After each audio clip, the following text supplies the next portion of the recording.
Dance in peace. Hello, I'm H.G. Tudor. You are familiar with the pattern. Harry's wife does something to seek attention, namely fuel and to assert control over people, driven by her narcissism. Because she's roundly disliked by many, many people, she's ridiculed and criticised. Thereafter, certain publications are tasked with the job of healing the wound, if you will, by nullifying the threat to control, by pointing out how horrible these people are for saying the things that they've said, for writing the things that they've written, for generally criticising the amazing Harry's wife. We've seen it time and time before, where aspects of social media, and particularly mainstream media, criticise her behaviour, criticise something that she has done. A day or so later, the supine publications gear into action, pumping out either an alternative piece about what she did 5 years ago in order to try and distract, telling you that she's a fashion icon, explaining what a foodie she is and a brilliant cook, telling you about something that she did with Archie 3 years ago, or, in some instances, directly addressing the criticism itself and poo-pooing it. Supine publications, of course, include Town and Country, Glamour magazine, Marie Claire, Cosmopolitan, Town and Country, Harper's Bazaar, and of course, Hello. All of them accepting the PR dollars for the purposes of ensuring that they portray an image of Harry's wife which accords with her facade, and seeking to nullify threats to control that have appeared elsewhere. Only recently, as I've just explained in a video yesterday, Harry's wife has been ridiculed for her dancing at the Beyoncé concert. Moreover, she's been criticised for dragging Harry there, who looked for the most part miserable, and the fact that she has done so when none of his friends attended, and that it was just after the anniversary of his mother's death. I've explained how that demonstrates that she has no emotional empathy for him.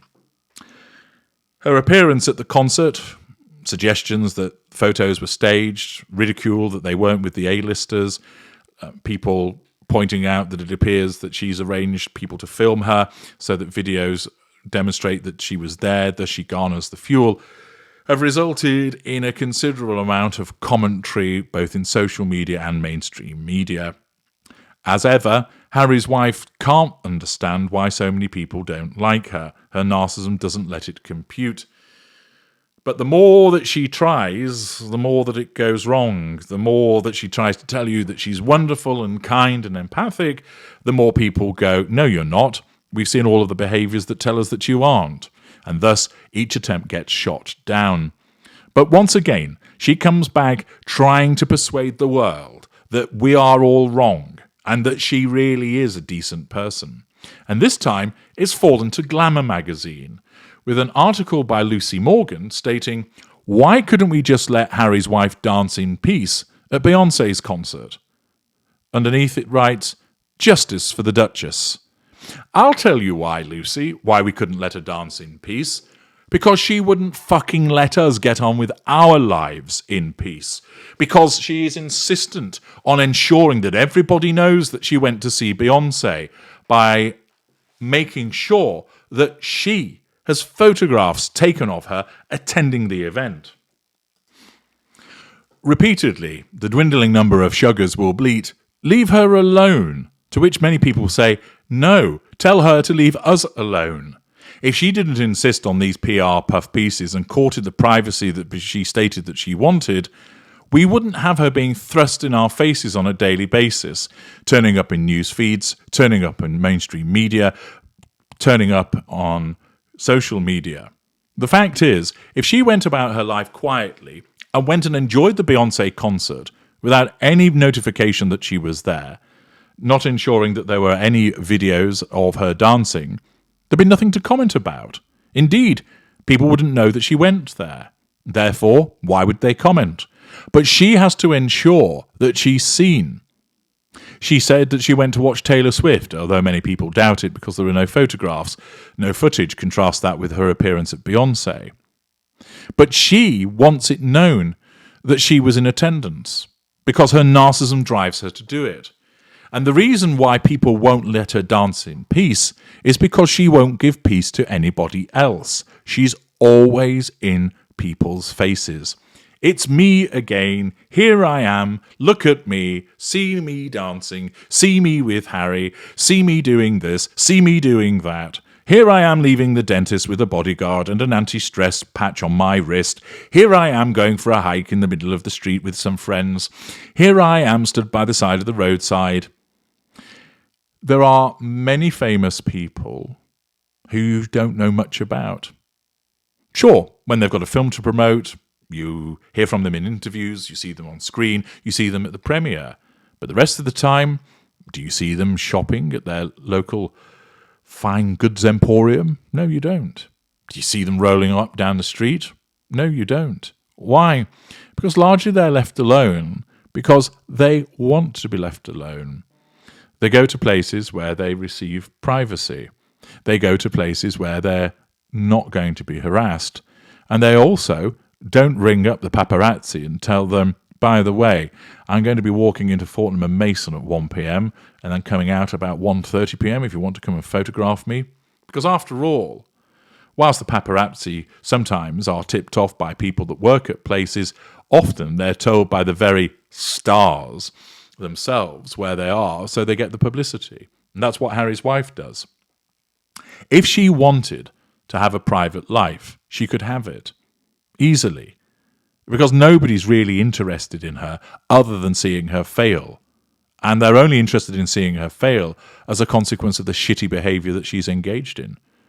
Otherwise, the only people that have a degree of interest in her are the sugars. Everybody else will be, why? She's beige, she's boring, she doesn't do anything, she doesn't achieve anything. I'm not particularly interested in her. She's just a grifter who married a prince that's got ginger bollocks. That's it. She's not interesting. However, she has to ensure that she's seen because her narcissism dictates that. And thus, when she's criticised, you then end up with stupid questions being asked as to why she couldn't be left to dance in peace. The article continues by stating, "What did Harry's wife ever do to you? I often wonder as I scroll through social media, soaking up the increasingly ludicrous Markle hate that flourishes online. A lot of it isn't hate, it's just dislike. Understand the difference. The Duchess of Sussex is often in the British public's bad bugs, whether she's cradling her baby bunk, apparently no other pregnant woman has ever done this, or speaking up against racism in the monarchy, except she then backed away from that, saying there wasn't any. Her latest crime, dancing at a Beyoncé concert. No, seriously. In case you missed it, understandable, Harry's wife and her husband Prince Harry were spotted having a boogie at Beyoncé's Renaissance show in Los Angeles last Friday. TikTok user @Thaskalasi also shared a reel of Harry's wife dancing to Diva wearing a silver sequin skirt, per Beyoncé's silver dress code, and a sleeveless white top. Harry's wife was one of thousands having a dance in the arena, but the mere suggestion that she appeared to be having a good time was enough to send some spectators spiralling. Except it's not to do with her having a good time.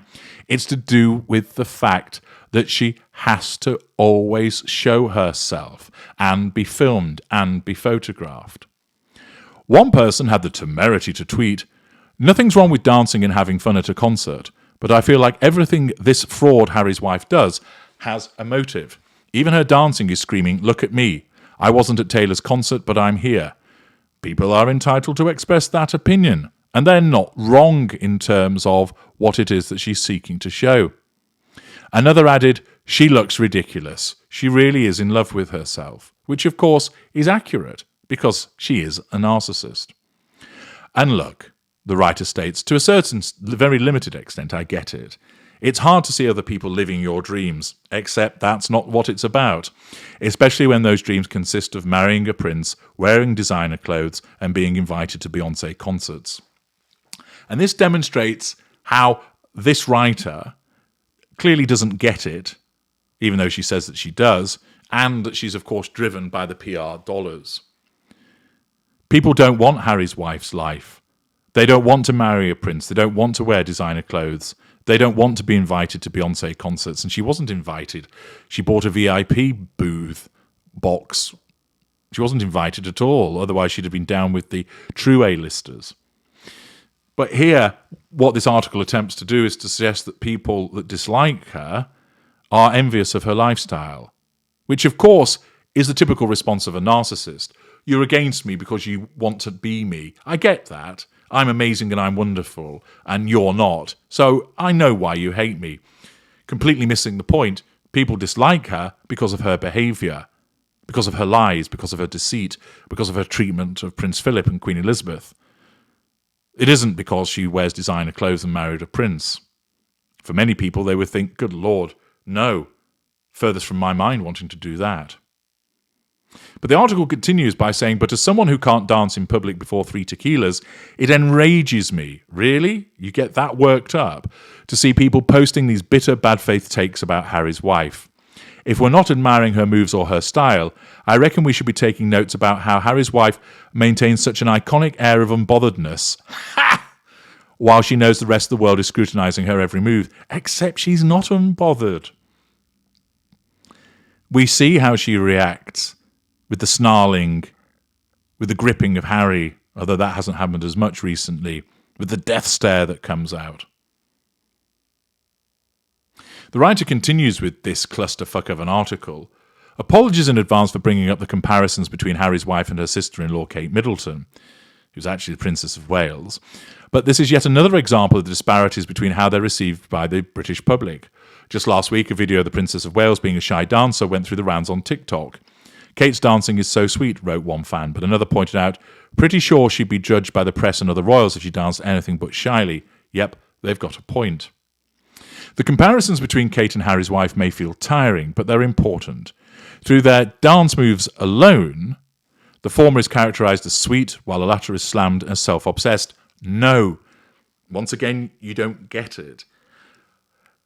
Catherine is described that way because she's liked, because she portrays the decency that exists within her in the way that she conducts herself. Harry's wife is criticised because people don't like her because of the way that she has behaved. As the critics will insist over and over again, this isn't solely due to skin colour. Kate embraced her role within the British monarchy, while Harry's wife, in the face of racist hostility, eventually rejected it. But as Glamour's Sheila Momona wrote in 2022, even Harry's wife's privilege as a white-passing, successful, rich woman can't save her from racial bias and gaslighting. 6 months later, it appears nothing has changed. Oh, give it a rest. It's nothing to do with racial bias even, and everything to do with the fact that people are sick and tired of her attention-seeking, posing for the film, posing for the camera, and, understandably, criticise her because they don't like her, and therefore whatever she does is going to be criticised because of her past behaviours. Once again, another opportunity to see how these supine publications really don't get it, that they trot out the same tiresome narrative, and how Harry's wife relies upon these individuals to run to her defence after another piece of shitty behaviour. I'm H.G. Tudor. Thank you for listening.